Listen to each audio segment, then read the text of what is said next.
Non? Non, Nicolas Neff a lu les pages que nous a envoyées Monsieur Le Gang et il a du mal à en tirer une synthèse correcte et ça reprend à peu près tout ce qui a été dit par les différentes personnes qu'on vient de voir. Donc, en fait, maintenant, c'est mon tour. Si vous voulez bien vous occuper de moi maintenant. Oui, tout à fait, Monsieur Fioril. Donc, je pense que vous pouvez peut-être vous présenter pour ceux qui ne vous connaissent pas encore, parce que bon, voilà, on diffuse sur Facebook et sur X et sur différents réseaux. Donc, peut-être pourriez-vous vous présenter brièvement? Alors, moi, je suis le grand méchant, puisque par rapport à tous ces gens-là, je ne veux pas entendre parler de République, je ne veux pas entendre parler de politique et tous ces systèmes. Je suis complètement marginal par rapport à tout ça et je n'ai pas l'intention non plus d'entrer dans la politique. Mais si mon rêve était de trouver quelqu'un au départ qui puisse représenter les concepts exposés dans mon ouvrage, dans la démosophie, c'était ma raison pour venir en France et prendre contact avec les Français. Bon, ça a été un échec au départ et je vois que manifestement ça ne s'améliore pas puisque là, on a entendu 3 candidats au présidentiel, 3 personnes donc qui voudraient occuper la fonction présidentielle, donc être les décideurs pour le peuple français. Et honnêtement, je ne suis pas très convaincu et je vois vraiment pas j'ai entendu surtout des gens qui se plaignent, c'est-à-dire des gens qui répercutent ici oralement une tendance qu'on entend sur tous les réseaux sociaux, qu'on entend dans la rue et que tout le monde ressent. Mais je n'ai pas trouvé aucune idée nouvelle, aucune projection de futur, j'ai rien trouvé de véritablement intéressant et utile. Et je crois qu'il y a des schémas qui sont pour moi totalement évidents, mais qui sont les miens et qui peuvent ne pas du tout correspondre à ces gens-là, puisque, par exemple, dès votre première question, tout le monde a répondu autrement ou à côté, euh, comme si personne n'accepte le rôle pour lequel il se présente. Donc, je trouve ça un petit peu curieux. Si on se présente pour être le candidat, pour mener les choses et changer les choses en France, ben, il faut l'assumer. Donc, la première question, si ma mémoire est bonne, c'était premier jour, imaginons que l'armée intervienne, libère les lieux, sécurise les zones de commandement de la France, donc l'Élysée, Matignon essentiellement. Vous rentrez à l'Élysée, que faites-vous? Eh bien, dans mon concept, le fait d'arriver à l'Élysée, mon premier réflexe, c'est de demander un guide qui me fasse connaître totalement le palais, qui me fasse connaître tous les services qui y sont physiquement, tous les dirigeants de ces services à qui je veux. Parce qu'en fait, pour moi, l'Élysée, ça doit être l'outil dont je peux me servir. Donc, si j'ai besoin d'un cadre informatique, je dois pouvoir le trouver. Si j'ai besoin d'un cadre médiatique, il faut que je puisse le trouver. Il faut que je sache à qui m'adresser, etc. Donc voilà, je crois que la première des choses, je demanderais ça. La deuxième chose, je choisirais parmi ces gens de l'Élysée la personne qui est capable de me sortir un organigramme de la France pour qu'on ait tout de suite la situation de l'État, qu'on pourra ensuite, et là je rappelle les propos de M. Corso au départ, qui, dans toute son explication, disait que tout commence par un diagnostic. Et là, il a raison, mais un diagnostic, c'est quoi? C'est un audit, c'est-à-dire qu'il faut voir clair dans ce qu'est l'État actuellement. Qu'est-ce que ces gens connaissent à tous ces corps, ce qu'on appelle les corps des hauts fonctionnaires? Qu'est-ce qu'ils connaissent à tous ces fonctionnements? J'ai l'impression qu'ils n'y connaissent rien, qu'ils n'ont aucune idée de qui est à l'Élysée, qui remplit quelle fonction, etc. Ils ne savent pas. Et donc, si on ne sait pas du tout, on ne sait même pas quoi chercher. Chercher une aiguille dans une botte de foin, c'est déjà pas facile, mais si en plus on ne sait même pas que c'est une aiguille qu'on cherche, il n'y aura pas beaucoup de choses à la trouver. Donc voilà, Gisèle, mon point de vue là-dessus, et je voudrais bien que vous Oui, continuiez les questions. Je vais excusez-moi, essayer oui, de j'ai eu une répondre. coupure. J'ai eu une coupure. Oui, j'ai vu que vous aviez exposé ce que vous feriez dès que voilà, vous seriez entré dans La première l'Élysée et chose, que c'est prendre possession de l'outil. l'outil La déjà. deuxième chose, c'est d'avoir un organigramme pour y comprendre quelque chose et savoir où se trouvent les services, où se trouve tout ce qu'il y a à savoir. Et le concept général, c'est de se dire qu'on est en train d'affronter une situation particulièrement complexe et qu'il va falloir un peu de temps pour y voir clair. Et ça ne va pas être quelque chose qui se fait en 10 minutes. Tout à Ensuite, fait. la troisième chose que je ferais le même jour, ça aurait été immédiatement de convoquer une séance de télévision de façon à pouvoir avertir toute la population française des événements militaires qui viennent de se dérouler et de la situation de la France et d'annoncer que pour le lendemain, je ferai un discours complet en expliquant la situation, le futur, ce qui va se passer et comment ça va fonctionner. Parce que je n'ai aucune des règles de la République. Tout à fait. Donc, vous êtes de toute façon obligé de rassurer la population et de l'informer de ce qui se passe en vérité. Exactement. Voilà la première chose à faire, à mon sens. Tout à fait. Comment définissez-vous la position de la France sur le plan international actuellement? Alors, je crois qu'il faut être raisonnable, il faut voir le monde tel qu'il est actuellement. Actuellement, vous avez vraiment trois grandes puissances dans le monde, ce sont les États-Unis, la Russie, la Chine et peu après l'Inde, qui s'en approche également. Mais la France, qu'est-ce qu'on est là-dedans? On est tout petit, on n'a rien à voir avec tout ça. On n'est pas de la dimension de ces gens, ni la dimension économique, ni la dimension militaire, à aucun niveau. Donc le rôle de la France, c'est pas d'aller essayer de concurrencer qui que ce soit, et la notion de concurrence, de toute façon, est malsaine. Je crois que le concept de la France, c'est d'offrir au monde entier des valeurs culturelles, des valeurs éthiques, des valeurs spirituelle, un autre niveau de pensée. Et donc que la France puisse être un guide pour le monde entier dans ces domaines-là, ça c'est sa place. Et la France a été un des plus grands inventeurs du monde, et pourtant c'est pas la plus grosse population. Donc sur une population souvent moindre à beaucoup d'autres pays, on a eu des inventeurs exceptionnels et des inventeurs dans les domaines artistiques, dans les domaines scientifiques, etc. Donc, je crois que ça, c'est profondément la grande valeur de la France. Et le modèle éthique qu'elle peut offrir par ce nouveau système de gouvernance, totalement éloigné de la République et de toutes les normes que finalement presque tous les pays ont adoptées d'une manière ou d'une autre, je crois que ça, c'est quelque chose que la France peut apporter au monde entier. Et donc, voilà, mon sujet, c'est mettre en place cette structure. Et que la France reprenne un petit peu sa position de phare. Je vous laisse répondre. Non, c'est bon. Bon, c'est bon. Oui, vous voulez que la France reprenne sa position telle qu'elle l'avait.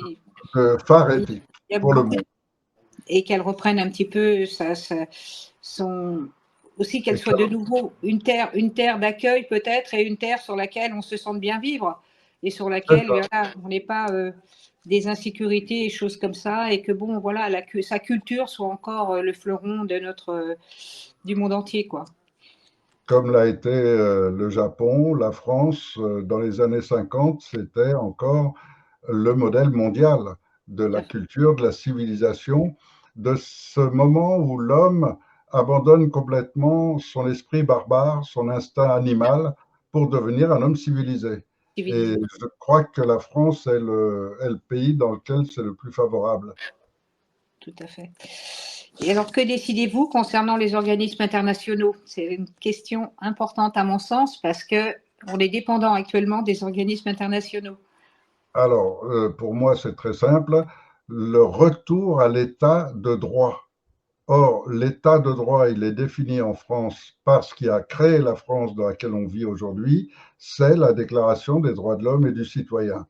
Or, à travers cette Déclaration des droits de l'homme et du citoyen, un seul souverain en France, c'est le peuple. Et donc, il n'y a pas d'autre souverain. Donc, on peut faire tous les traités, tous les accords avec tous les organismes qu'on veut. Le peuple est souverain. Donc, il n'y a aucun organisme ou traité qui peut dominer la pensée et la décision du peuple français. À part ça, ça c'est la loi. française, c'est la loi par laquelle notre pays existe. Et bon, je crois que c'est quelque chose à quoi il faut revenir, et revenir de toute urgence, parce qu'un pays qui est indépendant réellement, c'est un pays qui dispose d'une armée, d'une monnaie et de tous les outils qui défendent ce pays. Or, aujourd'hui, notre armée est aux mains des Américains, notre monnaie est aux mains de l'Union européenne, on n'a plus rien. Donc, il faut retrouver tout ça de toute urgence. Indépendamment de cela, je précise, et pour le monde entier, j'invite tout le monde à vérifier l'existence de chacun de ces organismes internationaux dont vient de parler Gisèle. Il n'y en a pas un seul qui est un organisme international. Ce sont tous des créations américaines. C'est ça. Vous pouvez me parler du FMI, de l'OMS ou de n'importe quoi. Ce sont des créations américaines pour dominer le monde, lancées par un groupe d'hommes qui représentent ce qu'on appelle globalement le nouvel ordre mondial et qui ont lancé toute l'opération dans laquelle aujourd'hui on se débat, y compris, semble-t-il, aux USA, ou même aux USA, ils commencent à prendre conscience qu'il y a un État profond qui utilise les multinationales de l'armement, de la pharmacie, etc. Et ils combattent cet État profond. Et nous, on est sous la coupe de cet État profond à travers toutes ces multinationales.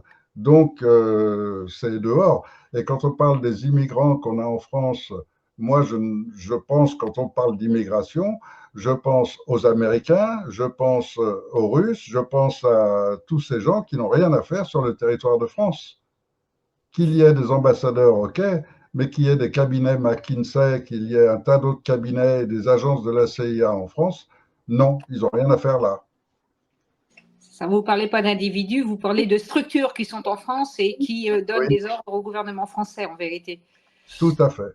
Et comment vous comptez redonner la souveraineté au peuple français, c'est-à-dire que notre voix compte et que bon, ce que veut le peuple soit mis en place? Alors ça, c'est le montage même d'un autre système de gouvernance qui consiste à permettre que tous les Français ne sont pas aussi motivés et intéressés. J'ai été ce matin même sur un rond-point de Gilets jaunes et j'ai trouvé des gens qui sont totalement désintéressés et de l'avenir et du retour à l'état de droit. Tout ce qu'ils veulent, c'est revenir dans les schémas qu'ils connaissent. Or, dès qu'on crée quelque chose de nouveau, ça fait peur à tous ceux qui avaient leur réflexe, leur point de repère dans l'ancien système. Et donc, le concept de gestion de la France, on le prévoit d'une manière assez simple.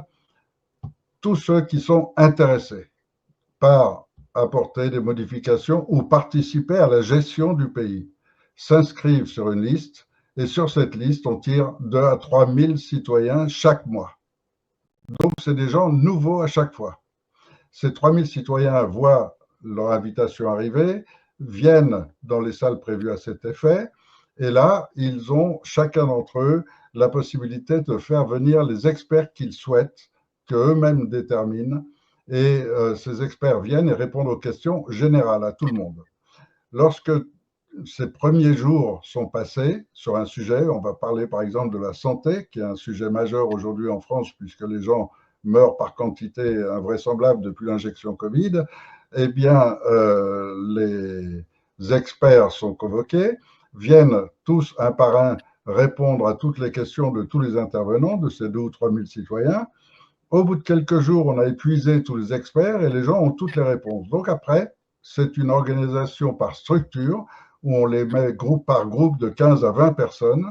Ces groupes changent chaque demi-journée de façon à multiplier le nombre de ces petites commissions de 15-20 personnes où à chaque fois le même sujet est débattu en permanence. Donc après, il y a toute la structure elle-même d'organisation, ça c'est le rôle du gouvernement, et qu'il met en place cette structure pour permettre qu'au bout de quelques semaines, s'il le faut, on a un résultat global. Donc globalement, tous les gens qui auront lu les ouvrages concernant Louis Pasteur, tous les gens qui auront lu toute l'histoire de la médecine à partir de Rockefeller, donc au début du siècle dernier, tous ces gens auront toutes les informations.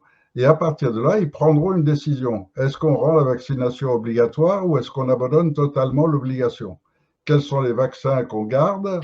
Quels sont les vaccins qu'on écarte définitivement? Donc tout ça, c'est le rôle de ces 2 à 3 000 citoyens tirés au sort qui transmettent leur information, leurs décisions à un conseil de sages. Et ce conseil de sages a une structure en elle-même qui est complètement différente du principe actuel. Le principe actuel, c'est qu'on vous met un mec. Ce mec, on vous le présente par des images et des promesses et des reportages bidons, à partir du quoi vous votez pour ce mec, et ce mec choisit ensuite tous les copains qui viennent. Alors, si vous choisissez un autre PD, vous aurez que des PD comme au gouvernement. Si vous choisissez un vieux, il va mettre que des vieux au gouvernement. Si vous choisissez un jeune, il mettra que des jeunes, parce que ces gens ont besoin de ceux qui les appuient, de ceux qui leur ressemblent, de ceux avec qui ils sont sûrs de s'entendre. Et donc, vous n'avez choisi ni le responsable de la santé, ni le responsable de l'éducation nationale, ni le responsable de la justice. Alors, le principe, c'est de faire l'inverse. Au lieu d'élire un type qui choisira pour vous, eh bien, vous choisissez directement. Choisir directement, c'est avoir un système très simple où vous mettez le nom de la personne qui vous paraît la plus adéquate. Comme on est 65 millions en France environ, maintenant il en reste plus que 60 environ, mais on est 60 millions, peu importe, eh bien, les noms qui sortent en plus grosse quantité sont ceux qui rentrent automatiquement dans ce conseil des sages. Donc, c'est un moyen extrêmement simple, extrêmement logique, et la majorité des gens n'iront pas voter pour des gens qui connaissent rien. Si on vous parle d'architecture, qui connaît quelque chose? Donc, ceux qui voteront sont des gens qui connaissent quelque chose. Ce sont des maîtres d'œuvre, ce seront des architectes, ce sont des gens qui ont lu des ouvrages d'architectes et qui se font une idée sur une personne. Et à partir de cette idée, ils vont mettre un nom.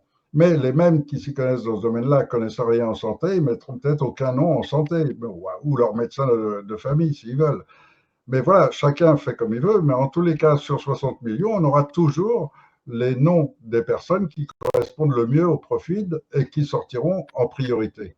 Et ces gens seront naturellement dans ce conseil de sages. Et ce conseil de sages, il aura pour mission d'appliquer les décisions prises par le peuple, prises par cette série de gens qu'on appelle la Cour souveraine, de 2 à 3 000 citoyens, qui sont tirés au sort et qui sont en même temps l'autorité judiciaire suprême. Donc, ils sont au-dessus de toutes les lois, au-dessus de tout. Ils ont tous les pouvoirs, ils sont au-dessus de tout. Et donc, il n'y a plus aucune opposition possible. Il y a un des candidats qui parlait beaucoup qu'il faut des oppositions du peuple. Mais des oppositions du peuple, pourquoi? Parce que simplement, il reste dans le schéma de la République et il voudrait qu'il y ait des citoyens qui soient intégrés pour surveiller. Mais si c'est le peuple lui-même qui décide, vous croyez que le peuple, il va faire des manifestations contre lui-même? Il n'y aura plus d'opposition, puisque c'est nous-mêmes qui décidons. Et on va décider sur la base d'avoir au moins 2/3 de la population qui soit d'accord. Donc, une fois que la Cour souveraine a pris sa décision, elle est soumise par référendum à l'ensemble de la population. Et l'ensemble de la population pourra consulter les différentes sessions qui auront servi à aboutir à cette décision, pourront consulter tout ce qu'ils veulent comme information et pourront ensuite voter brutalement oui ou non. Si c'est plus de 67%, donc 2/3 de oui, la décision est adoptée et appliquée par le Conseil des sages. Et le rôle du Conseil des sages, c'est un rôle technique, c'est un rôle de gestion, pas plus. Il ne prend pas des décisions pour le peuple. Il ne décide pas de lancer la guerre contre la Belgique. Le Conseil des sages, il est là pour appliquer les décisions qu'a pris le peuple. Et pour se faire un avis libre, comment le peuple pourra avoir des informations qui lui sont données par des scientifiques, des médecins, des gens qui ne sont pas forcément dans le système et qui ne peuvent pas s'exprimer à l'heure actuelle, dont on peut trouver les travaux ou les communiqués que par le biais des réseaux sociaux, quoi. Le peuple aura, sur le site du gouvernement, aura la possibilité de participer à toutes les commissions auxquelles il souhaite participer. Donc, s'il a envie de participer à des commissions sur un sujet ou un autre, ben, il aura toutes les références. Après, c'est plus que de la classification à réaliser, c'est pas difficile. Quand vous voyez des petites plateformes aujourd'hui qui ont des millions d'utilisateurs dans le monde entier et que ça se passe très bien. Et tous les jours, vous avez des millions de plateformes sur lesquelles des gens discutent. Donc, ça pourrait être organisé directement par ces gens-là. Et peut-être les chaînes TV aussi qui pourront être enfin libres et où on Alors, aura de l'information avec des personnes qui sont non désirées à l'heure actuelle. Oui, ça fait partie de toute façon de toute l'activité du premier mois durant laquelle on va nationaliser, car le retour à l'état de droit, c'est la souveraineté du peuple, c'est la loi française, donc la Déclaration des droits de l'homme et le préambule de 46, qui veut dire que tout ce qui est bien utile à l'ensemble de la population doit être nationalisé. Et à partir de là, les banques sont nationalisées, les circuits de communication, les circuits, etc. Et bien évidemment, on va modifier le système actuel où vous avez des chaînes de télévision et des gens qui veulent des vraies informations sont obligés d'abandonner la télé pour aller sur Internet.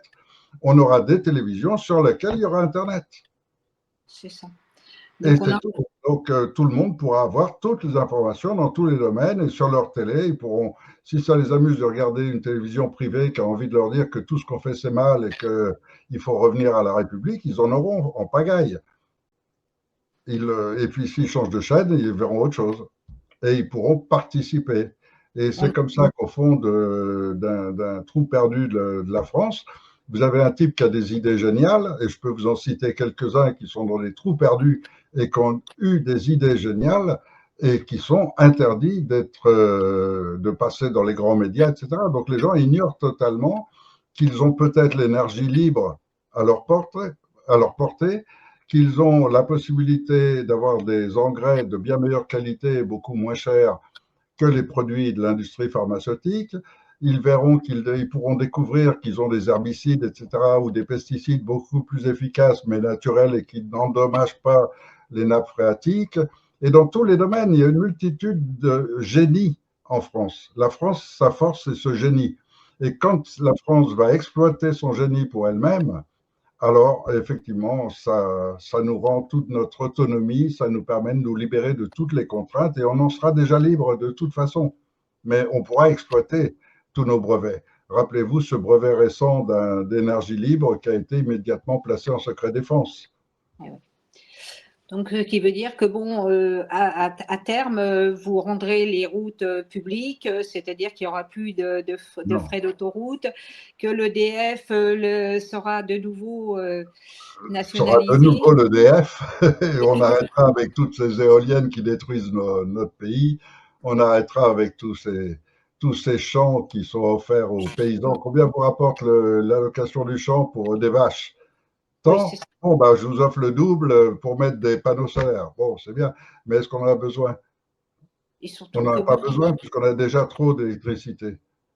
D'après ce qu'on voit, en plus de ça, à l'heure actuelle, tout ça, c'est pas forcément bon non plus pour les animaux parce que, bon, il y a des agriculteurs et des éleveurs qui sont vraiment en grande difficulté à l'heure actuelle parce que leurs bêtes meurent du fait des radiations dans les sols, etc. Donc, tout ça, ça devrait être exposé à la population et dit, voilà, sur la télévision, parce que la télévision, elle dit la vérité. Mais nos télévisions actuelles…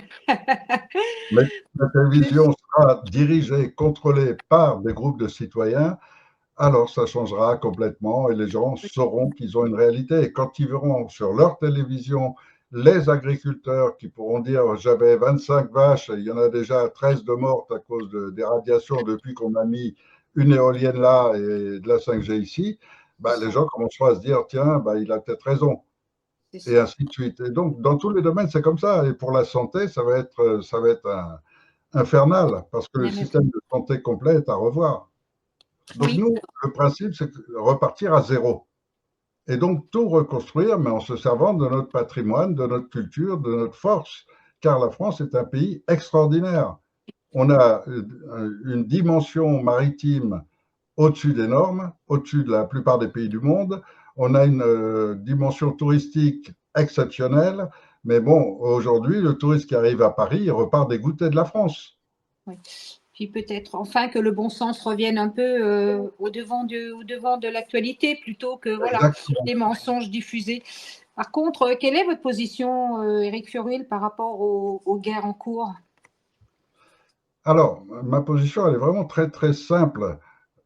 Quand mes enfants ont faim et qu'il y a des problèmes pour les nourrir correctement, etc., mon souci, c'est mes enfants. Donc, si dans le village d'à côté, il y a des gens qui sont en train de se battre entre eux, d'abord, je m'occupe de mes enfants. Donc, en ce qui concerne toutes les guerres, etc., mon problème aujourd'hui, c'est qu'en France, on vive bien et qu'on ait un système qui nous garantit sans guerre. On ne s'implique dans aucune guerre. On n'a rien à voir avec ça. Et on déclare à travers un discours à l'ONU notre neutralité. Donc on ne fournit pas d'armes, on n'aide personne et on se retire complètement du marché des armes et de la guerre. Parce que tout le principe des armes et de la guerre, c'est le principe presque individuel de chaque individu qui est formé comme ça dès l'école à se dire je veux dominer, je veux être au-dessus de l'autre, je veux être plus fort que l'autre. Et c'est ce principe qui utilise essentiellement l'élément masculin de notre société, qui sert ensuite à la conquête, à la volonté sans arrêt de plus, de plus, de plus. Mais c'est anti-humain. Et la véritable humanité, ce sont les hommes qui savent garder leur place d'homme, c'est-à-dire utiliser leur force physique au service de la femme, et non pas de créer toutes les dissensions, tout ce qui se passe en ce moment. Au service de leur famille. Justement, vous comptez fermer les frontières pour réguler un petit peu les flux migratoires? C'est évident qu'on doit le faire. On n'a pas d'autre choix. Il est évident qu'on sort de tous les organismes internationaux, donc forcément, bien sûr, de l'Union européenne dans laquelle on n'est jamais rentré, de par la loi, on n'est jamais entré dans l'Union européenne. Donc on n'a rien à suivre avec l'Union européenne. On n'est pas non plus entré dans l'OTAN, donc on n'a rien à voir avec tout ça. Et clairement, on est à l'écart de tout cela. On rétablit nos frontières et tous les étrangers qui rentrent en France sont filmés, cartographiés, etc. Il y a tous les moyens techniques aujourd'hui d'avoir une identité réelle. Et bon, s'il se porte bien, tant mieux pour lui. S'il se porte mal, ben, il dégagera et il ne pourra pas revenir. Et c'est très facile à faire. C'est pas très gentil quand même, vous dites il dégagera, donc ça veut dire que bon, on n'est pas là pour soigner la terre en terre. Ils ont eux-mêmes des services de soins, c'est ça que vous voulez dire? Non, ce que je veux dire, c'est que s'il vient pour s'intégrer dans la société française parce que c'est une société qui lui plaît, c'est un pays qui lui plaît, à ce moment-là, bienvenue à lui.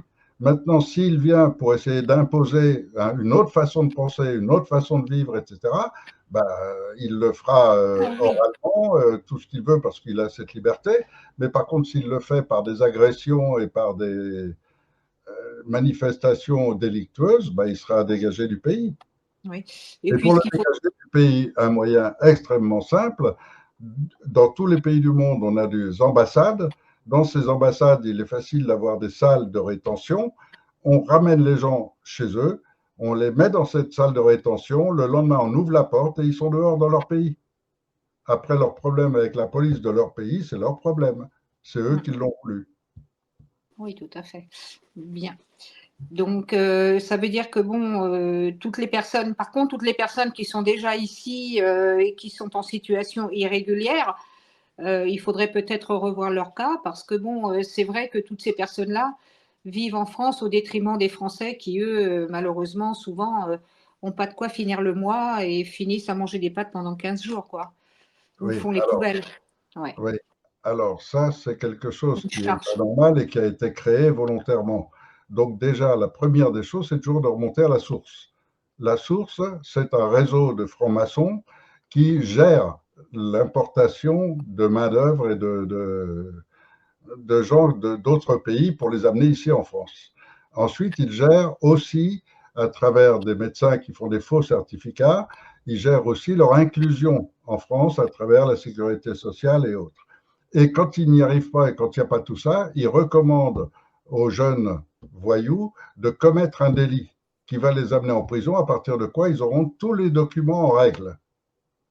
Donc, ils vont se faire quelques mois de prison et ils sortent, ils sont libres, etc. Et dans les prisons, il y a les centres de recrutement. Et donc, j'ai moi-même été interné à Fleury-Mérogis. À Fleury-Mérogis, vous avez au cours de la promenade les centres de recrutement qui sont des trafiquants de drogue qui recrutent les jeunes qui vont sortir bientôt de prison et qui leur donnent les liens pour que leur métier sera ensuite de transporter la drogue de tel endroit à tel endroit, etc. Donc, on a un service complet de fabrication de consommateurs de drogue, de trafic de drogue, et ce service passe par les prisons. Donc, tout ça, c'est à changer complètement. Et on sait comment le faire. Donc, au niveau de la sécurité, donc, vous pensez qu'il faudra que on ait nos forces de l'ordre qui soient là pour sécuriser les sorties du soir pour les femmes ou qui sécurisent. Mais Voilà. c'est évident qu'on ne peut pas vivre dans un monde où la femme devient en permanence un objet de convoitise ou un objet dont n'importe qui peut se servir. Enfin, il y a vraiment tout à revoir dans le concept. Moi, j'ai vécu la France où les femmes pouvaient sortir à 10h, 11h le soir en mini-jupe et elles étaient emmerdées par personne. Donc, ce monde-là, on veut le retrouver. On veut retrouver un monde où, quand vous regardez aujourd'hui des images de Moscou, vous voyez des hommes, vous voyez des femmes, vous voyez des gens qui sont, des femmes qui sont en jupe, etc. Et donc, la femme retrouve toute sa féminité. Aujourd'hui, elle est obligée de la sacrifier pour porter des pantalons parce que ça attire moins que d'être en jupe ou en robe. Donc, il y a un malaise permanent pour de nombreuses femmes en France qui ne peuvent plus vivre leur vie de femme. C'est ça. Et au niveau de l'éducation nationale, quelles sont les mesures que vous voudriez qu'il soient prises pour que, enfin, on ait une éducation qui soit à la hauteur de l'excellence française? Le terme que vous employez déjà est inadapté. Vous parlez d'éducation. L'éducation, c'est le rôle des parents. Et les parents, jusqu'à 6-7 ans, c'est eux qui doivent se charger de l'éducation de leurs enfants. Donc déjà, le système social a été conçu pour obliger la femme à travailler de façon à ce qu'elle ne soit pas à la maison s'occuper des enfants. On a voulu les séparer. On a voulu créer une situation où, avec le mariage pour tous, etc., les enfants maintenant n'ont plus droit à papa et maman. Les enfants maintenant, ils ont ou l'un ou l'autre, parce qu'on oblige les parents à divorcer rapidement, parce que tout le système, depuis qu'ils ont monté cette histoire de mariage pour tous, a complètement dénaturé la qualité du mariage, la notion même du mariage. Et ce qui fait qu'il y a un monsieur d'ailleurs qui le disait tout à l'heure, les couples ne se maintiennent plus. Donc il faut repenser complètement la chose avec à l'esprit créer une obligation morale, mais réelle, y compris financière, pour que lorsque un enfant naît, il ait un papa, une maman, pour au moins arriver à son adolescence. Et donc, si vous avez des contrats de 14-15 ans qui garantissent que l'enfant, jusqu'à 14-15 ans, il a son papa, sa maman, je crois qu'on va déjà complètement changer le type de jeunesse qu'on a. Oui, des contrats moraux par contre, peut-être, mais pas des contrats écrits quand même, parce que là, ça me semble un peu difficile. Mais bon, au moins quelque chose qui garantisse à un enfant d'avoir une stabilité. Oui, je peux comprendre. Et que pensez-vous du programme EVARS alors, dans les écoles françaises? Vous le savez déjà, puisque j'ai été le premier en France à dénoncer l'opération Kinsey, qui était ce fou furieux pédophile qui violait les enfants en pagaille. Et quand les enfants de 1 an, 2 ans qu'il violait criaient, il appelait ça des moments de jouissance. Et ce taré mis en place par Rockefeller a donné lieu au MK Ultra et à toute la violence pédophile qu'on subit maintenant dans le monde. Donc le programme EVARS, qui en est la finalité, voudrait préparer les enfants dès le plus jeune âge à être les futures victimes, etc. Donc c'est évident que ça, c'est à abandonner complètement. Ça n'a pas été produit par la France. De toute façon, c'est à dégager. Et dans le domaine de la justice, alors, vous pensez quelle serait votre gestion de la justice? Alors, la justice, elle a un gros défaut, c'est qu'elle est très mal faite. En tant que concept, elle est très mal faite. Tous les systèmes de protocole sont également mal faits. Par exemple, si un juge a envie de vous condamner, c'est très simple. Il vous envoie la convocation à une fausse adresse. Et il se trompe de numéro de rue, n'importe quoi. Et juste avec ça, il est sûr de vous condamner. Donc ça fait partie de toutes ces anomalies de la justice qu'il faut réparer. Ensuite, vous avez une justice qui est totalement au service des politiciens, qui placent leurs procureurs Et avec leur procureur, ils peuvent faire tout ce qu'ils veulent. Et je suis bien placé puisque j'ai un procureur qui m'accuse d'avoir acheté des avions de chasse, des chars, des sous-marins, je ne sais pas quoi, qui m'accuse de ça. Ça ne tient pas la route, il n'a pas la moindre preuve, il n'a pas, la moindre petite chose. Mais grâce à ça, il m'a mis en prison pendant presque un an en disant on enquête. On a demandé à la police de chercher sur tous les bords de route où vous avez caché les chars, les avions de chasse, etc. Bon, c'est totalement ridicule, mais grâce à ça, on m'a gardé en prison pendant presque un an, simplement parce que je dérangeais le pouvoir. Donc, ce genre de choses doit disparaître totalement. Et en revanche, les cours d'appel doivent être remplacés par des cours de citoyens, où là, un jugement ridicule tel que, par exemple, ce juge qui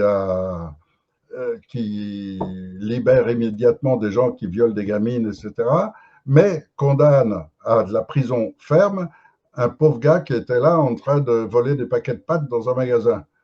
Et lui, il le condamne à la prison ferme. Ben, ce juge-là doit passer en jugement. Et on peut le rayer de la carte s'il le faut, on peut le sanctionner comme il le faut, on peut voire même le mettre en prison.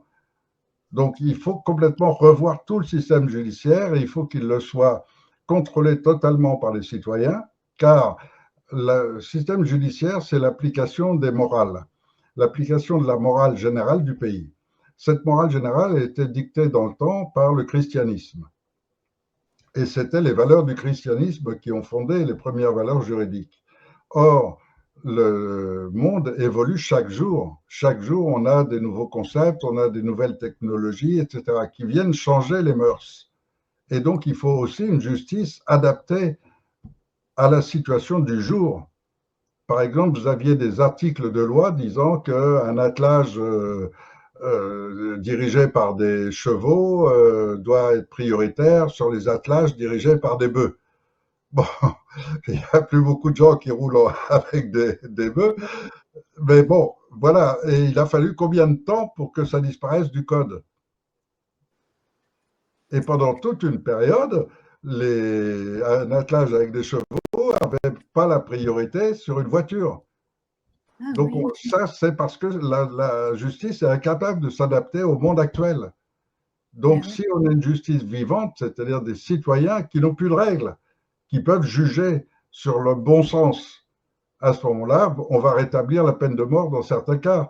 On va rétablir Il y a des notions en matière de justice où là, je vais choquer énormément de gens, mais je, je vais vous les exposer. Quand j'entends que la justice systématiquement cherche à prouver, en cas de meurtre, s'il y a préméditation ou pas. Et s'il y a préméditation, c'est beaucoup plus grave.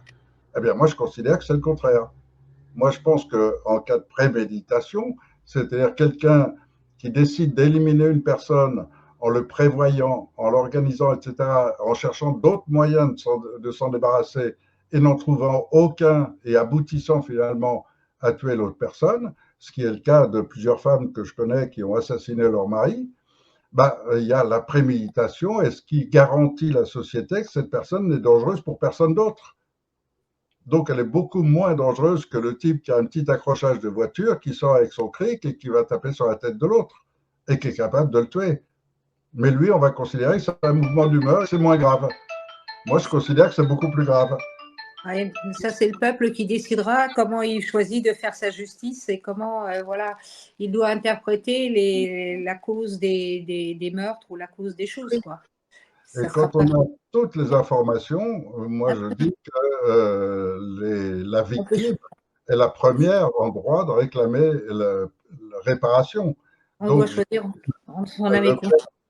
le père ou la mère à qui on annonce que son enfant a été violé et tué, bah, c'est lui premier qui est en droit de réclamer une sentence, Justice, bien sûr, de bien sûr. réclamer justice. Alors vous allez me Justice. dire c'est parce que j'ai des origines siciliennes ou autre, j'en sais rien, mais voilà, je trouve que c'est naturel. De même que le type qui arrête un voleur qui est rentré chez lui à 4 heures du matin, ben, c'est pas lui qui a arrêté le voleur et qui l'a ensuite menotté pour appeler les flics, c'est pas lui qui doit passer en justice. Or, c'est quelque chose qui est arrivé il n'y a pas longtemps. Oui, je sais. Je sais que rien ne va plus dans la justice française. Par contre, justement, j'ai oublié de vous poser la question pour l'instruction civique. Est-ce que vous pensez que, bon, on devrait de nouveau avoir cette instruction civique dans les écoles? Et est-ce que vous pensez, comme un des interlocuteurs précédents, que des cours de travaux pratiques pour les enfants seraient bien utiles et bien intéressants pour les former justement à une connaissance un peu plus élargie de ce qui les entoure, du vivant et de leur capacité à utiliser leurs mains et leur corps? Ben, bien sûr, mais ça c'est évident. Et c'est évident qu'il y a quelqu'un qui a signé l'école Montessori, il y a l'école Steiner qui est encore mieux, et il y a d'autres principes. On peut tirer de tout cela le principe le plus éducatif, mais on parle d'éducation en, en termes d'éducation par les parents. Et ensuite, à l'école, on parle d'instruction. Instruction. Mais Et comme ça s'appelle l'instruction, l'éducation nationale, ça consiste aussi à rendre les enfants heureux. tout à fait. Un enfant heureux, un enfant qui vient à l'école avec plaisir, c'est un enfant qui s'épanouit beaucoup mieux et plus vite. Ben oui, c'est certain. C'est certain. Quel serait votre, ben, je parle des forces armées, puisque bon, un petit peu, vous en parlé de l'insécurité tout à l'heure, donc quelle serait votre gestion des forces armées si, Enfin, les voilà. forces armées, toutes les forces armées doivent obéir avant tout à la loi et non pas à ceux à qui elle est confiée. Et donc, lorsqu'on crée le système de république, quand on dit ensuite le président de la République est le chef des armées, eh bien, ils sont devenus des mercenaires au service d'un type qui, en plus, est de la mafia, est un type mafieux qui vole le pays, qui le pille, qui essaye de le détruire. Et quand ils prennent conscience de cela, ils doivent immédiatement être ceux qui se mettent au service du peuple de France, au service du peuple souverain. Et le peuple souverain, quand il n'est plus représenté que par ce Conseil national de transition, ils doivent s'adresser à ce Conseil national de transition et prendre là leurs ordres d'intervention. Et le rôle de la police, c'est d'arrêter un criminel. Or, la corruption fait partie des crimes, au même titre que la prévarication, au même titre que la trahison, et tout ça, on l'a réuni chez tous nos dirigeants. Donc, que fait la police? Que fait l'armée? Pourquoi ils n'interviennent pas? Et c'est la question qu'on trouve partout sur tous les réseaux sociaux. Pourquoi la police n'intervient pas? Pourquoi l'armée n'intervient pas? Et là, c'est au niveau de l'armée maintenant. Oui, tout à fait. Seulement Macron a monté tellement de milices privées qu'il a habillé en militaire ou en flic ou en gendarme, ces milices privées ont tellement de moyens techniques que je crois qu'une grande partie de l'armée a très peur d'affronter ces milices armées. Par contre, le CNT, normalement, si le CNT était mis en place, ce serait pour instaurer une transition. Et pendant ce temps de transition, le peuple déciderait d'une nouvelle forme de gouvernance. C'est bien ça, Eric? Oui, bah, en même temps qu'on fait l'audit et en même temps on récupère tous les fonds qui nous ont été volés, en même temps on rétablit complètement un fonctionnement administratif logique de la France, qu'aujourd'hui c'est plus le cas. Euh, En dehors de cela, on a aussi toute une structure qui se met en place, et ça va être un des premiers outils à mettre en place, toute une structure avec des commissions de citoyens qui gèrent la construction d'une nouvelle constitution. Alors, au départ, on aura un modèle que j'ai déjà exposé dans la démosophie, c'est ce qui m'a valu autant de prison, mais ce modèle va servir pendant les 3-4 premiers mois, et après, les Français sont libres. Il faut 3 à 4 mois pour le mettre complètement en place. Et honnêtement, c'est tout ce que je veux faire. Je ne veux pas rester plus longtemps parce que ça ne m'intéresse pas, ce n'est pas mon sujet. En fait, vous aimeriez mettre les choses en place et ensuite Et ensuite, ça laisser. fonctionnera tout seul. Mais Ça il faudra quand fonctionnera même tout seul avec un conseil des sages qui aura été choisi par les Français. Et avec une structure à l'intérieur de ce conseil des sages qui fait que chaque personne, si elle ne respecte pas les engagements initiaux, elle dégage aussi. On ne garde pas un responsable de la santé, on ne garde pas un responsable de la justice s'il ne remplit pas la mission qu'on lui confie. Oui, oui, oui. Moi, je trouve aberrant qu'on garde un président pour une durée de mandat. C'est idiot. Bah, heureusement qu'on les garde pour une durée de mandat, parce qu'on peut au moins les foutre dehors, parce que si on n'avait pas de Mais durée non, de mandat, justement, ils pourraient dans le rester à vie. système de la République, on ne peut jamais les mettre dehors, Ah bah puisque c'est eux qui oui, contrôlent les prochaines élections, oui, qui les oui, parce qui que prévoient bon, donc le scrutin qu'ils pourra mettre en place. oui, parce que bon, ils s'autoprotègent et qu'ils s'élisent entre eux et que nous, bon, on est des simples, voilà, des simples manipulés, quoi, en quelque sorte. On est manipulés par le pouvoir en place et que bon, on n'a pas conscience que bon, on nous vole notre voix, notre souveraineté, notre droit de, voilà, d'avoir mot à dire dans le chapitre sociétal qui nous concerne, quoi, dans nos vies. Tout Ouais. à fait. Et c'est pour ça qu'aujourd'hui, c'est triste de voir comment les gens ont été tellement conditionnés par cette République qu'ils pensent toujours qu'il faut voter et qu'il faut attendre le vote pour se dire on va changer, etc. Mais le vote est la pire escroquerie qui soit à tous les niveaux. Aucun vote n'a donné quoi que ce soit. Comme le disait Coluche, si ça servait à quelque chose, ça aurait été interdit depuis longtemps. Et il avait entièrement raison. Les votes en France sont comptés à Washington. Ouais. Les arnaques et les trafics sur les votes, ça n'arrête pas. Comment Macron a-t-il été réélu? Ou même seulement la première fois. Il a été démontré par je ne sais combien de spécialistes, de politiciens et d'analystes qu'il n'a jamais été élu. Mm, Tout a été trafiqué tout le temps. oui. Donc, souhaitons que cette gouvernance par le peuple puisse se mettre en place et que bon, on en finisse avec toutes ces personnes qui nous volent nos vies, en quelque sorte, parce que bon, ils nous volent nos vies et ils volent le vivant. Quand on voit tous ces produits chimiques répandus, etc., quand on voit comment ils s'acharnent, ben justement, je voulais vous poser la question concernant l'agriculture. Comment voyez-vous l'agriculture future dans une société libérée? Ouais. L'agriculture, elle a besoin d'un gros coup de fouet économique pour se redresser très rapidement. Et en dehors de cela, on va arriver petit à petit à annuler les plans qui ont été mis par les Américains dans les années 50-60 pour faire des champs immenses. Allez vous promener dans la Beauce, c'est monstrueux. Donc, on n'a pas besoin de ça. Ce qu'on a besoin, c'est d'une multitude de petites fermes. C'est Ce ça, dont on a besoin, c'est des gens qui vivent bien de leur terre et de pouvoir y mêler tout un tas de jeunes des villes qui ont besoin de connaître la terre, de connaître le monde réel. ça remonte à assez loin. C'était le remembrement, comme il avait parlé, c'était du Oui, temps du bar, de bar, oui, vraiment bar. C'est eux qui avaient mis en place le remembrement et c'est vrai que c'était une horreur absolue. oui, Maintenant, mais je ne ça avait dis pas été que le choisi et remembrement. décidé par Washington, encore une fois. Ouais. Mais enfin bon, je pense que pour l'instant, oui, c'est vrai que bon, faut reconnaître que les petits lots de terre permettent aussi d'avoir des haies, permettent aussi aux vivants de Oui, s'installer, aux insectes et autres. Et c'est vrai qu'on a besoin de rééquilibrer tout ça. c'est Ouais. ça. Et on rééquilibre les terres et les eaux. Parce que les eaux, ça va être un problème prochain. Encore une fois, si eux continuent, ça va être un problème prochain. En ce moment, les grandes compagnies, sur les ordres toujours du même petit groupe qui dirige tout à Washington, ils sont en train d'acheter toutes les sources d'eau, Oui, je sais. toutes les zones où il y a des nappes phréatiques, toutes les rivières, etc. Bon, il faut au moins qu'on préserve notre pays. L'eau, source de vie, c'est vrai que c'est une horreur absolue ce qui est en train de se passer avec l'eau et c'est vrai que j'espère qu'on va réagir bientôt, que bon. Et très peu de gens en sont conscients. Et les Ouais. magouilles de Macron avec Nestlé, c'est pas innocent.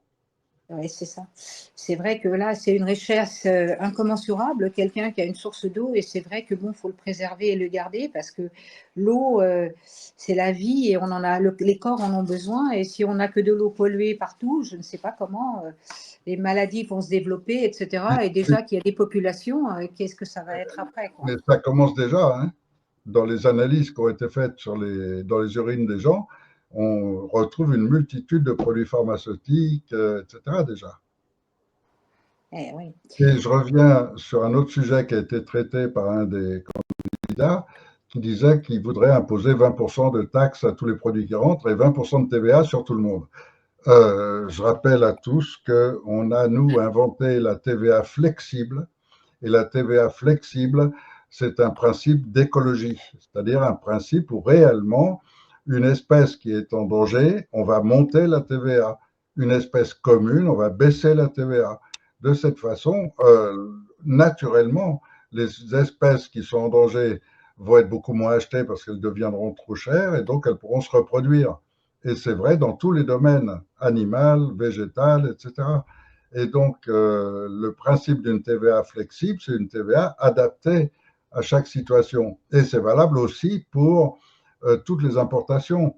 Donc, s'il s'agit d'importer de la viande d'Argentine ou du Brésil pleine d'hormones, etc., on sait que ça va détruire la santé de nos concitoyens. Et donc, sur celle-là, on mettrait une TVA beaucoup plus forte. Une viande saine qui arrive de, je sais pas, une limousine ou une béarnaise, c'est une viande saine et donc c'est une viande qui aura pratiquement pas de taxes. En revanche, toute la production locale, elle peut complètement être gérée par les producteurs qui vendent directement et sans TVA du tout. Et donc, si les gens n'ont plus aucune TVA sur tous ces produits naturels, etc., ça va entraîner la création de une multitude de nouvelles fermes, ne serait-ce que parce qu'ils peuvent vendre directement et que les gens seront ravis d'acheter des produits. Il sera facile sur toutes les places des petites villes, des villages, de venir pour l'agriculteur et de vendre directement ses produits sur la place. Justement, que pensez-vous des multinationales, Eric, qui sont un des problèmes liés justement à l'économie française? Ben, comme elles n'auront plus de lien et de pouvoir sur l'économie française, on laissera les autres pays se débrouiller avec le problème. C'est que les Mais peut-être multinationales qu'en vont quitter. voyant la France, je crois que beaucoup de pays vont vouloir nous rejoindre et adopter un système similaire à celui qu'on aura mis en place. Déjà parce que ça remet en place le bon sens, la logique. Et Et oui. en très peu de temps, on retrouvera la sûreté dans nos rues. Et ça aussi, c'est essentiel, pouvoir vivre libre. Et puis, de voir la suppression des produits chimiques dans les champs, de revoir des essaims d'abeilles. Polynice a gagné quand même une première victoire, c'est-à-dire que la Cour d'appel a condamné les pesticides dangereux qui les font mourir. Donc, Ouais. mais il faudrait que ce soit une généralité pour toutes sortes de sectes et puis pour même les arbres et les fruits, parce que je pense qu'elles ont beaucoup souffert ces derniers temps par les épandages chimiques qui nous viennent du ciel aussi, quoi. On est Oui, vraiment cerné de partout, quelque part. oui, avec en plus Bill Gates qui construit de plus en plus d'usines d'insectes, qui essayent de nous fabriquer des moustiques qui nous apportent les maladies, Ouais. ou qui nous, soi-disant, vaccinent à notre insu. Donc, oui, il est vraiment temps et urgent qu'on reprenne notre souveraineté, ce qui est la base même de la Déclaration des droits de l'homme et du citoyen, et qui a fondé la France. Mais Alors, il y a quelqu'un ici dans le chat qui dit, si on veut la sûreté dans nos rues, il faut la remigration. Je ne sais pas ce qu'on dit. Je ne sais pas quoi dire à ça. Qu'est-ce que la remigration? Est-ce qu'il veut dire renvoyer les gens chez eux? Est-ce que j'en sais rien. Je sais que la France a été constituée, le mot français déjà, il vient des francs qui arrivent d'Allemagne. Je sais qu'on a aussi des latins, puisque Jules César a fait une incursion ici. Et puis qu'après, on a eu toutes sortes d'étrangers de tout. Moi, quand j'étais petit, on me traitait de sale rital parce qu'on était les Italiens qui avions envahi la France. Après, j'ai vu les Portugais, après, j'ai vu les Espagnols, j'ai vu les Russes. On avait énormément de Russes au début du siècle dernier. Donc voilà, la France, c'est ça. Et aujourd'hui, si vous regardez les grands hommes de France, quand je dis les grands hommes, c'est l'expression, les gens qui sont devenus pointus dans leur profession. Regardez parmi les avocats, parmi les médecins, parmi tous ces gens, vous trouverez autant de juifs, de musulmans que de chrétiens. Car l'art de vouloir faire le bien aux autres, d'une manière ou d'une autre, il n'est pas dédié à une population, ni à une religion, ni rien, ça n'a rien à voir. Donc la qualité des gens, si demain votre gamine doit être opérée, vous serez heureux du type qui le fait bien et qui vous garantit que votre fille sera bien opérée et avec le moins de séquelles possible. Et vous ne vous occupez pas de sa religion ou de ça. Donc, on a la chance en France d'avoir reçu une immigration des pays maghrébins, Maintenant, s'y ajoute une immigration de Syrie, d'Irak, de partout où on était foutre la merde, eh bien, parmi ces gens-là, vous avez des grands médecins, vous avez des types hyper pointus, etc. Et donc, c'est une richesse qui va s'ajouter, qui font qu'il y a des brevets qui vont être déposés, il y a des gens qui découvrent des techniques qui viennent d'ailleurs, qui sont meilleures que les nôtres, et tout ça, on les adopte, et petit à petit, c'est comme ça que la société française est devenue en pointe dans le monde grâce à cette richesse multiculturelle et qui est adoptée par des gens qui sont devenus totalement français. Et devenir totalement français, c'est à la portée de n'importe quelle religion, n'importe quel peuple sur la Terre. Et vous avez aujourd'hui des familles asiatiques, arabes, russes, de tous les coins du monde et africaines qui ont quelque chose à apporter, parmi lesquels vous avez des gens extrêmement pointus et intéressants. Donc, une richesse de plus pour nous. Éric, on va arriver au bout de votre heure d'interview, si j'ose dire, enfin d'explication de votre projet. Est-ce que vous avez une conclusion à formuler? Ma conclusion est qu'un simple retour à l'état de droit, c'est la base même de la force de notre pays. On a une déclaration des droits de l'homme et du citoyen, il faudrait que chacun la relise. Et notre pays sera complètement rétabli quand on aura remis les panneaux en place. Car la franc-maçonnerie a réussi à les faire disparaître des commissariats, des postes, des écoles, des mairies. Plus nulle part on ne voit ce panneau. Alors que ce panneau était omniprésent partout quand j'étais petit. Donc, il faut déjà le remettre. Ensuite, il faut que dans l'éducation, l'instruction publique, on enseigne ces droits de l'homme. Et on enseigne, peut-être qu'il faut le moderniser dans le langage, etc. Mais en tous les cas, il faut des gens capables de l'expliquer et d'en expliquer tous les termes. Quand vous avez des termes comme des droits sacrés, inaliénables, imprescriptibles, ce sont des termes de la plus grande force de la langue française. Il n'y a pas plus fort pour protéger totalement un droit. Et ce droit totalement protégé est complètement violé actuellement par les politiciens. Et donc, rétablir l'état de droit suffit déjà à rétablir notre pays. Et la souveraineté du peuple aujourd'hui, comme on n'a plus de gouvernement depuis le traité de Lisbonne, le seul gouvernement légal qui existe, c'est un Conseil national de transition qui a été proclamé en France en 2015. Bien sûr, les politiciens ont immédiatement passé le message à tous les journaux, toutes les télévisions, partout, surtout pas un mot sur le CNT. Il fallait surtout pas que les Français sachent qu'ils ont un gouvernement désormais légitime. Bon, on a continué notre combat, ça m'a coûté de la prison, ça m'a coûté... J'ai essayé d'avertir, regardez les vidéos que j'ai faites en 2016, 2017. À chaque vidéo, j'expliquais, attention, pour 2020, ils ont prévu de déclencher une fausse pandémie pour commencer à piquer les gens. C'est un programme international. Bon, regardez ces vieilles vidéos, elles sont toujours disponibles. Donc, on fait partie de ces gens qui étions informés de leur plan. Leur plan actuel, c'est la deuxième phase, c'est guerre civile et guerre mondiale.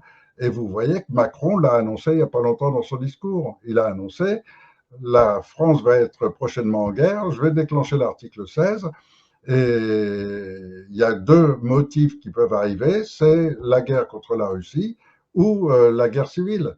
Et il va la provoquer, bien sûr, puisque c'est sa seule chance de rester au pouvoir. Donc voilà, être conscient et remettre en place la légitimité, exiger que l'armée prenne ses ordres, l'ordre d'intervention du gouvernement légitime, donc du CNT, et ça y est, tout revient en ordre. Parce que les criminels, les pédophiles, ceux qui essayent de trahir la France, ceux qui essayent de la détruire, méritent d'être arrêtés. Et après, un tribunal militaro-populaire devra juger de leur sort. Mais les crimes les plus graves méritent les sanctions les plus graves. Or, quoi de plus grave que 60 millions de Français qui font confiance à un type pour les mener vers le bonheur, qui fait exactement l'inverse? Est-ce qu'il y a pire comme trahison?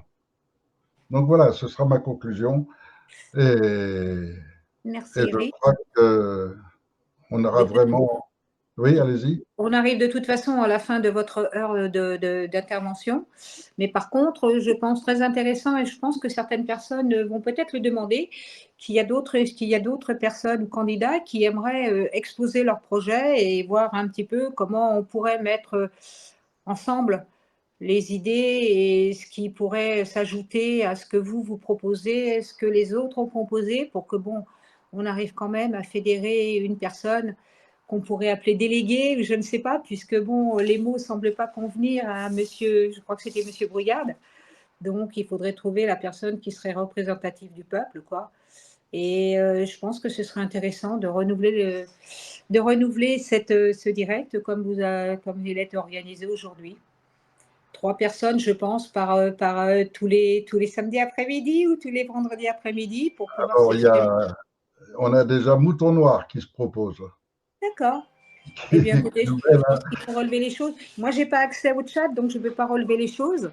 Mais si vous voulez bien, Eric, et puis à ce moment-là, avec Nicolas, on enverra une On peut invitation pour une renouveler, organisation future. on peut renouveler ce qu'on a fait aujourd'hui, effectivement, et écouter un peu les propos des gens. Tout Mais à fait. c'est un petit peu trafiqué puisqu'il faudra que vous créiez de nouvelles questions, puisque toutes ces questions, ils ont déjà les points de vue des premiers, etc. Donc ça leur donne Oui, mais déjà ça une ne fait rien parce que chacun a sa vision de ce qu'il veut faire. De toute façon, les questions sont toujours les mêmes. Les problèmes de société, ils sont tous exposés là-dessus, hein, sur Oui, ces questions-là. Hein. À part peut-être la première question, et encore la première question, chacun a l'idée de comment il va se présenter au peuple si jamais il représente une gouvernance du peuple. Donc, c'est à lui de dire ce qu'il a l'intention de faire le premier jour. Non, je pense que on n'est pas obligé de… Chacun sait sur quoi il travaille et n'a pas forcément les mêmes réponses aux choses. Non, je ne oui, suis pas mais tout par à fait d'accord. exemple, vous avez des gens là, il y en avait un, je ne sais plus lequel, qui disait qu'une fois qu'il sera président, il donnera l'ordre d'arrêter les traîtres, etc. Ben non, il met les choses à l'envers. On ne pourra pas monter et changer complètement le système si on ne procède pas d'abord à l'arrestation des Mais ça, c'est criminels. chacun son point de vue. Bon, bah, donc, le peuple, c'est à lui de décider qui, plus ou moins, l'idée la meilleure, donc, et choisir le représentant qui lui semble voilà, être le favori. Donc, oui, vous pensez comme ça, mais lui pense autrement. Et voilà, et le peuple doit se dire, ceux qui vont élire la personne représentative d'une forme de gouvernance, c'est aux personnes qui ont écouté de choisir celui qui lui semble le plus judicieux, à moins que vous mettiez toutes vos connaissances ensemble et qu'après vous déterminiez une seule réponse à toutes les questions qui ont été posées, quoi. Oui, Mais oui, d'accord. Ben, moi, je je suis pense, c'est la déjà… liberté de chacun et chacun a le droit d'avoir la meilleure pensée, enfin, pense avoir raison par rapport au problème à résoudre. D'accord, d'accord. Mais je veux bien aussi des débats, Ah oui, euh, comme j'en ai eu avec le général de la Ward ou avec le général tout à Coustou. fait. Là, ce sont des débats. Et effectivement, eux-mêmes reconnaissent que le rôle de l'armée est d'obéir à la loi. Et Oui, tout obéir à à la loi, aujourd'hui, c'est obéir au CNT. Et donc, oui. s'ils déclenchent une opération, ce sera un putsch, s'ils n'ont pas l'aval du CNT. Oui, puisque c'est l'organe juridique Juridiquement, incontournable. juridiquement, c'est indéniable. Tout à fait. Bien, Monsieur Fioril, merci beaucoup. On renouvellera leur opération. Ceux qui veulent effectivement s'inscrire peuvent le faire sur l'adresse mail que Eric Fioril va vous indiquer sur le chat, parce que moi, je n'ai pas accès au chat. Si Oui, Eric Fioril veut bien noter l'adresse mail pour l'inscription, et puis on fera comme aujourd'hui, on déterminera une journée, des heures de passage, et chacun pourra s'exprimer et donner, voir comment il prévoit de faire les choses pour une gouvernance par le peuple. Et ce qui serait intéressant, effectivement, après, c'est de faire une réunion particulière où toutes les personnes qui seront intervenues pour donner leur avis puissent se rencontrer ensemble et peut-être voilà, construire quelque chose ensemble sur les sujets donnés. Oui, parce qu'en fait, là, on a à peine abordé Oui, tout à fait. chacun de Mais on ne toutes peut les... pas non plus, on peut pas faire 5 heures ou 6 heures d'écoute, ce serait trop de toute façon, même pour ceux qui Oui. sont auditeurs, et c'est beaucoup trop long. Donc, à mon avis, 3 passages par samedi ou par dimanche, je ne sais pas quel jour sera choisi, ça serait l'idéal, quoi. Alors, j'ajoute aussi le lien où toutes les premières décisions ont déjà été prises, parce que il y a des thèmes tels que l'immigration, les guerres, tels que la justice, etc., sur lesquels on a déjà fait des réunions avec de simples citoyens en grand nombre et qui ont déjà pris une décision. Donc, c'est le fonctionnement du principe des commissions. Et sur ce principe-là, on a déjà 7 ou 8 résolutions qui ont été prises. Beaucoup peuvent encore être modifiées, beaucoup peuvent encore être améliorées, certainement, mais elles figurent déjà sur le site demosophie.com. Donc, les gens qui veulent en savoir plus peuvent aller là-dessus. S'ils veulent lire l'appel à la paix qui a été créé, ça fait partie des documents officiels. Donc, il y a une rubrique documents officiels et dans cette rubrique, il y a l'appel à la paix, il y a les principales déclarations et proclamations officielles qui ont été faites. Oui. Et donc, tout ça, c'est une source d'information qui peut servir à chacun. Qui peut servir à chacun, et chacun peut y apporter des rectifications, des modifications ou des compléments. Donc, ça peut être très intéressant de travailler sur ces documents, effectivement. Tout à fait. Et par un simple mail, on vous communique l'adresse de la salle où on se retrouve tous les soirs et qui permet à chacun de participer quand il le veut. Tout à fait. OK. Eh bien, un grand merci à vous de votre patience envers nous tous et Merci. d'avoir mené cet après-midi. Merci, monsieur. Merci à tous, bonne soirée à tous et merci de nous avoir écoutés et j'espère que l'audience sera à la hauteur de nos espérances. Bonne soirée. Je ferme le stream. Oui.